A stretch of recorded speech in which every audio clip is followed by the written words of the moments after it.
لیکن اگر عورت کو مرد میں کوئی دلچسپی نہ رہے تو آسانی سے طلاق نہیں لے سکتی. ایسا کیوں ہے؟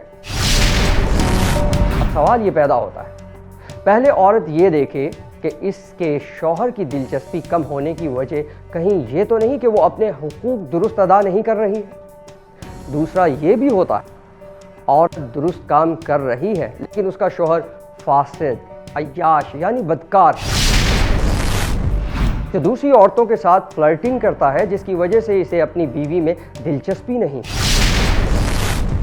اب اگر مسئلہ مرد کی طرف سے ہے، یعنی وہ عورت پر تشدد کرتا ہے، مارتا ہے اور نشہ کرتا ہے اور وہ سختیوں سے گزر رہی ہے، تو اگرچہ اسے حق نہیں ہے کہ طلاق دے کر چلی جائے، لیکن یہ حق ضرور ہے کہ وہ علماء اور ثالث کے پاس جا کر طلاق کا مطالبہ کر سکتی ہے. اگر یہاں ہم اس نقطہ کی طرف متوجہ ہوں، اللہ نے جس طرح مرد اور عورت کی خلقت کی ہے، اس میں عورت کے اندر احساسات، جذبات کو زیادہ رکھا ہے، جو کہ عورت کو اپنے سب سے اہم فرض یعنی اپنی اولاد کی تربیت کے لیے لازم ہے. اور انہی جذبات کے زیادہ ہونے کی وجہ سے وہ احساسات کو عقل پر ترجیح دیتی ہے. اس لیے عورت کو طلاق کا حق نہیں دیا گیا ہے، لیکن اسے یہ حق ہے کہ کسی عالم ثالث کی طرف رجوع کرے جو عورت کے احساساتی مسائل کو عقل کی روشنی میں بھی دیکھے اور پھر طلاق کا فیصلہ کرے. یہاں یہ بات بھی ذہن نشین ہو کہ اگرچہ ان حالات میں طلاق کی اجازت ہے، لیکن کیونکہ طلاق میں کراہت اور ناپسندیدگی ہے، اللہ نے عدت کا نظام رکھا ہے جس کے دوران مرد اور عورت آسانی سے دوبارہ رجوع کر سکتے ہیں. یعنی اللہ چاہتا ہے کہ شادی برقرار رہے اور طلاق نہ ہو.